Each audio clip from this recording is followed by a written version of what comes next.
नमस्कार, मैं राम भगत नेगी किन्नौर पेज से।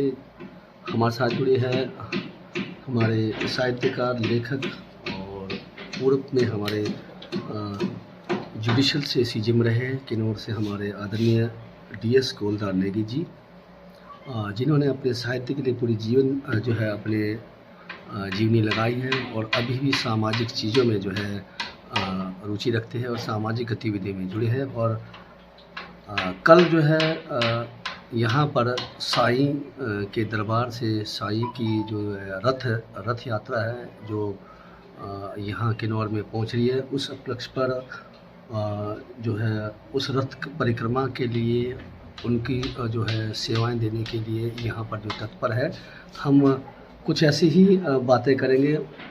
और साहित्य के बारे में अगर आपने जानना है तो डीएस गोलदार जी के बहुत सारे बुक्स निकले हैं, आप और उनके बुक्स को आप जो है पढ़ सकते हैं, आप ले सकते हैं। फ़िलहाल हम ऐसे ही हम चाय की चुस्की लेते हम बात करना चाह रहे थे कि हमारे किन्नौर में साहित्यकार और कवि और लेखक अब धीरे धीरे जुड़ रहे हैं और ख़ासकर ये है कि लेखनी में इतना नहीं है, लेकिन हाँ पटल में जो है काफ़ी व्हाट्सएप पटल में जुड़ रहे हैं। महोदय जी, आपका स्वागत है जी।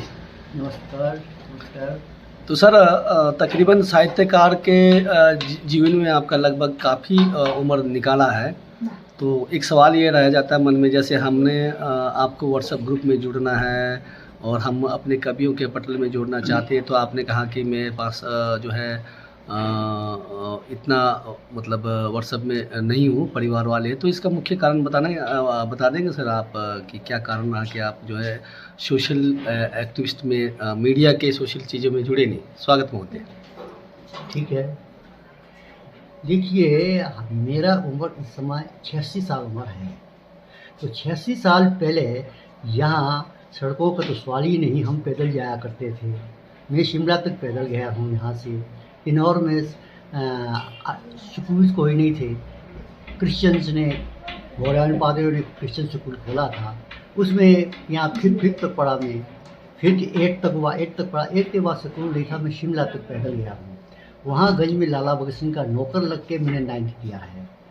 तो उस ज़माने में कोई मोबाइल या इसका सवाल ही नहीं होता था। मैंने अपने जीवन में साइकिल भी नहीं चलाया, क्यों अवेलेबल ही नहीं होता था, उसी तरह मोबाइल नहीं होता था।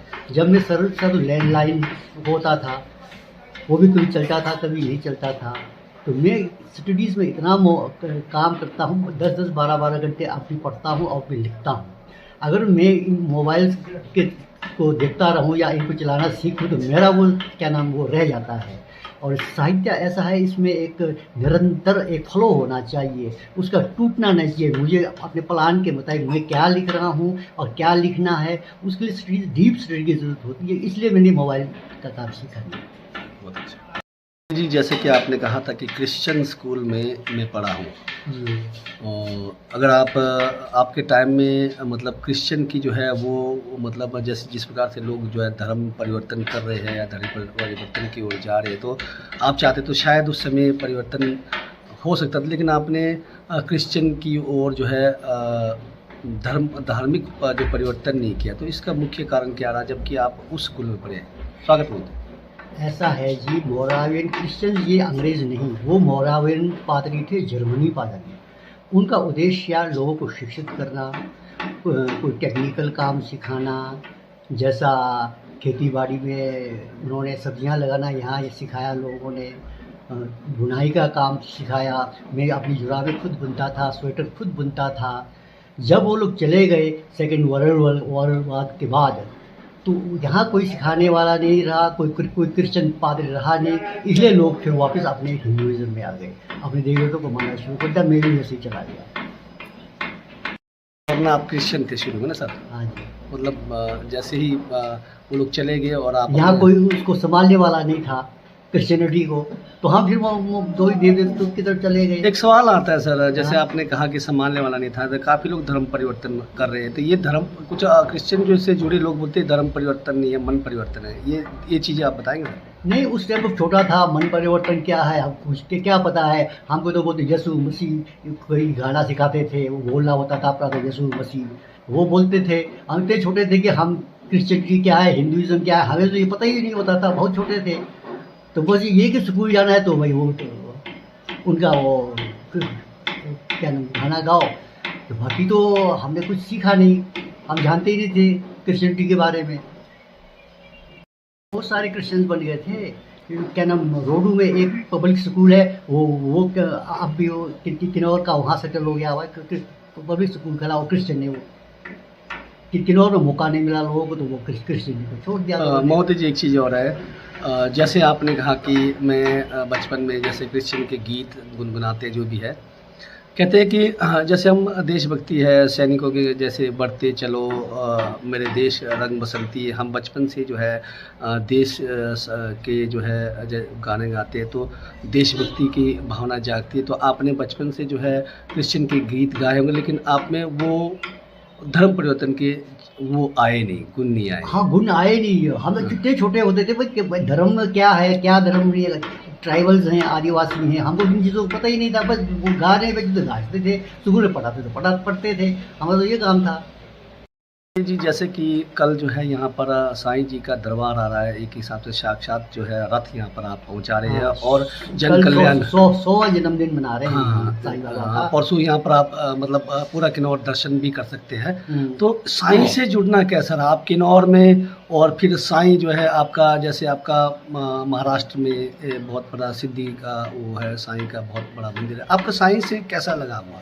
ये देखिए एक अजीब का वाकया है। सारे किन्नौर में एक पब्लिक स्कूल होता था, चीनी में एक गवर्नमेंट स्कूल होता था। तो सेंटर हमारा रायपुर होता था, क्योंकि एक स्कूल में सेंटर नहीं बन सकता था, तो हमें मैट्रिक के लिए रायपुर ले जाया गया। रायपुर में हम पढ़ते थे, क्या क्या एग्ज़ाम दे रहे थे। एक रात को क्या होता है कि प्रातः का जो है मैथमेटिक्स का पेपर था, रात खुल रही थी तो एक बाबा आया मेरे सामने एक बाबा आया और उसने पर्चा दे दिया सपने में। वो पर्चा मैंने पढ़ा, मुझे पता नहीं बाबा कौन है क्या है। नींद खुली, मेरे को सिर्फ 3 क्वेश्चन आ रहे थे। मैं फिर किताब को खोला, 10 बजे देना था, तो मुझे 7 क्वेश्चन और मिल गए और फर्स्ट डिवीजन में पास हुआ। तो मुझे हमेशा ये बाबा कौन होगा क्या है। कोई 40-50 साल के बाद एक्चुअली दर्शन किया मैंने बाबा का, एक्चुअली 40-50 साल के बाद किया। तो मुझे जब दर्शन किया तब मैंने कहा यार तो बाबा तो यही है। तो मैं बड़ा हैरान हो गया। तो मेरे पीछे जो ना वो कुछ संस्कार था बाबा के साथ, तो उसके साथ मैं बाबा के साथ जुड़ गया।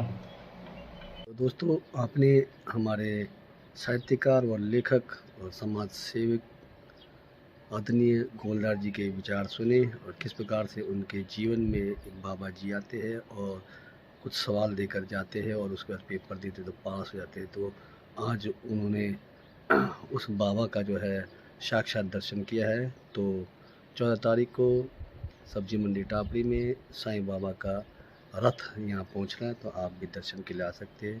जय साईं बाबा, जय श्री राम। महोदय जी जय साईं राम, जय श्री राम, नमस्कार।